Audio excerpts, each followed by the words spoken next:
ಮೈಸೂರು ನಗರದ ಹಲವೆಡೆ ಸ್ವಾತಂತ್ರ್ಯ ದಿನ ಆಚರಣೆಯನ್ನ ಮಾಡಲಾಗಿದೆ. ಪೊಲೀಸ್ ಠಾಣೆಗಳಲ್ಲೂ ಕೂಡ ಸ್ವಾತಂತ್ರ್ಯ ಸಂಭ್ರಮ ಮೇಳೈಸಿದೆ. ಮೈಸೂರಿನ ಪೊಲೀಸ್ ಠಾಣೆಗಳಲ್ಲಿ ತಿರಂಗ ಧ್ವಜ ಹಾರಾಡಿದೆ.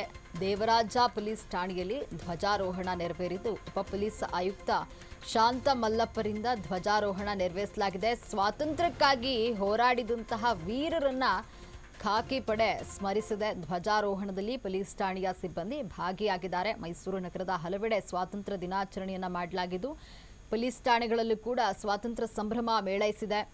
ಮೈಸೂರು ಪೊಲೀಸ್ ಠಾಣೆಗಳಲ್ಲಿ ತಿರಂಗ ಧ್ವಜ ಹಾರಾಡಿದೆ. ದೇವರಾಜ ಪೊಲೀಸ್ ಠಾಣೆಯಲ್ಲಿ ಧ್ವಜಾರೋಹಣ ನೆರವೇರಿಸಿದ್ದು ಉಪ ಪೊಲೀಸ್ ಆಯುಕ್ತ ಶಾಂತಮಲ್ಲಪ್ಪರಿಂದ ಧ್ವಜಾರೋಹಣ ನೆರವೇರಿಸಲಾಗಿದೆ. ಸ್ವಾತಂತ್ರ್ಯಕ್ಕಾಗಿ ಹೋರಾಡಿದಂತಹ ವೀರರನ್ನ ಖಾಕಿ ಪಡೆ ಸ್ಮರಿಸಿದೆ. ಧ್ವಜಾರೋಹಣದಲ್ಲಿ ಪೊಲೀಸ್ ಠಾಣೆಯ ಸಿಬ್ಬಂದಿ ಭಾಗಿಯಾಗಿದ್ದಾರೆ.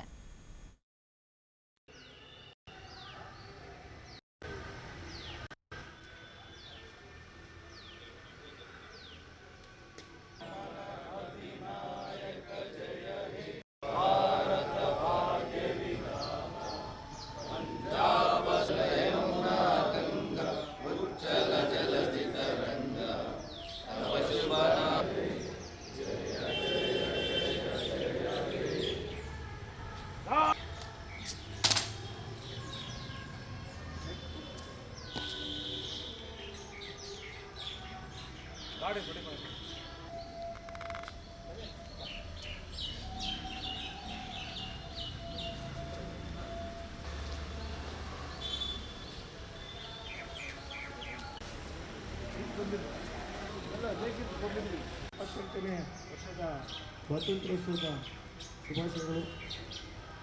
ಈಗ ಕಳೆದ 77 ವರ್ಷಗಳನ್ನು ಮುಗಿಸಿ 78ನೇ ವರ್ಷಕ್ಕೆ ಪಾದಾರ್ಪಣೆ ಮಾಡ್ತಾ ಇದ್ದೀವಿ. ಈ ಒಂದು ಅವಧಿನಲ್ಲಿ ನಮ್ಮ ಹಿರಿಯರು ಸ್ವಾತಂತ್ರ್ಯ ಹೋರಾಟಗಾರರು ಬಲಿದಾನ ಕೊಟ್ಟು ಸ್ವಾತಂತ್ರ್ಯವನ್ನು ಕೊಡಿಸಿದ್ದಾರೆ. ಅದರಿಂದ ನಾವು ಮುಕ್ತವಾಗಿ ಸ್ವಾತಂತ್ರ್ಯವನ್ನು ಅನುಭವಿಸ್ತಾ ಇದ್ದೀವಿ. ಈ ಒಂದು ಸ್ವಾತಂತ್ರ್ಯ ದಿನಾಚರಣೆ ಸಮಯದಲ್ಲಿ ತಮ್ಮೆಲ್ಲರಿಗೂ ಶುಭಾಶಯಗಳನ್ನು ಕೋರ್ತಾ ನಾನು ಮಾತು ಮುಗಿಸ್ತೇನೆ. ಜೈ ಹಿಂದ್, ಜೈ ಕರ್ನಾಟಕ. ಎಲ್ಲ